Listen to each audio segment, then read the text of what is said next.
And just so to prove that I'm not being sexist, this next person grew up in extreme poverty as well, in the deep south of America and Mississippi.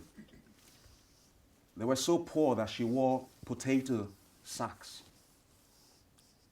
This is true. She was raped at 9. Had a child at 14. Child died in infancy. Today we recognize her as one of the most powerful media personalities. Many stories, many people. Some of them are in this room. This next guy also grew up in poverty. Did many different things on his way, including selling ice cream. He's not selling ice cream today, though. And this next guy, same thing. Everyone will recognize these people. This guy wouldn't let the song inside of him not come out. He stayed true to himself. Did many things. Was a laborer, bus conductor. But he wanted us to hear that song. And we're fortunate enough to enjoy it. And this next guy was born with about half of his face paralyzed because the forceps that the doctors used during the pregnancy damaged some of his organs. Things were so bad that his speech was actually slurred. In many senses, with the funny, odd look he had and the slurred speech, that doomed him that he will never become the successful actor he wanted to be. And during his years of struggle, he was so poor he got evicted from his apartment. He slept in a bus shelter for 3 weeks. It got to the point where he sold his dog for $25 to a stranger on the street just so he could eat. He doesn't need to sell the dog now. We'll recognize it. But guys, there's nothing special about them or about me. We all have a story. We share that capacity to do extraordinary things. And the truth is that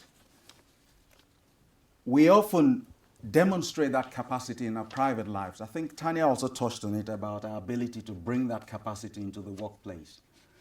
Certainly, business leaders who are savvy, who really understand what it takes to create successful organizations, get it.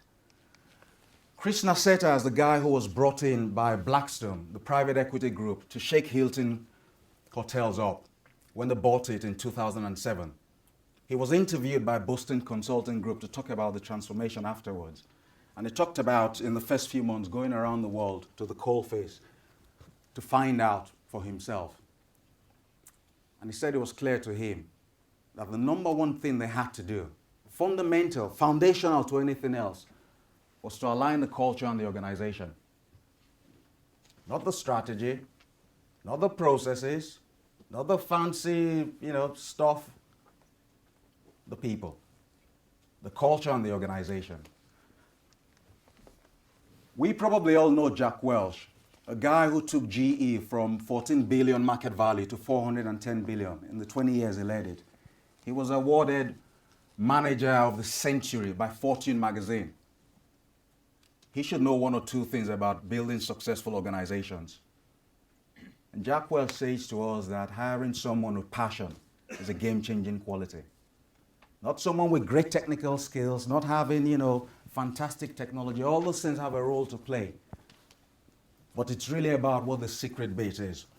So in organizations, people have the capacity to do this when we get it right. But we don't always do this stuff. Closer to home, Richard Branson puts it quite simply for us. It talks about training people well enough so they have the skills. Again, I think someone mentioned that earlier on. So they have the skills and capabilities to find a job elsewhere. But treat them well enough so they don't. It's sad but true that the vast majority of organizations don't do that. And I've got to be honest, guys, I'll tell you from my research work and my experience, the truth is that it's down to leadership and culture. Some of our leaders are too egotistical and full of our own self-worth and self-importance. And it's easy to forget that when I'm the CPO on a FTSE 250, I'm the same guy who was mopping the floor 5 minutes away. My suits might be from Savile Row, but it's the same heart, same physical body. You can touch it. I haven't changed. And we forget that. We also forget that our category managers, even the purchasing clerk, was born with exactly the same capacity as us. And that's how we can actually create better environments, by reminding ourselves of this stuff.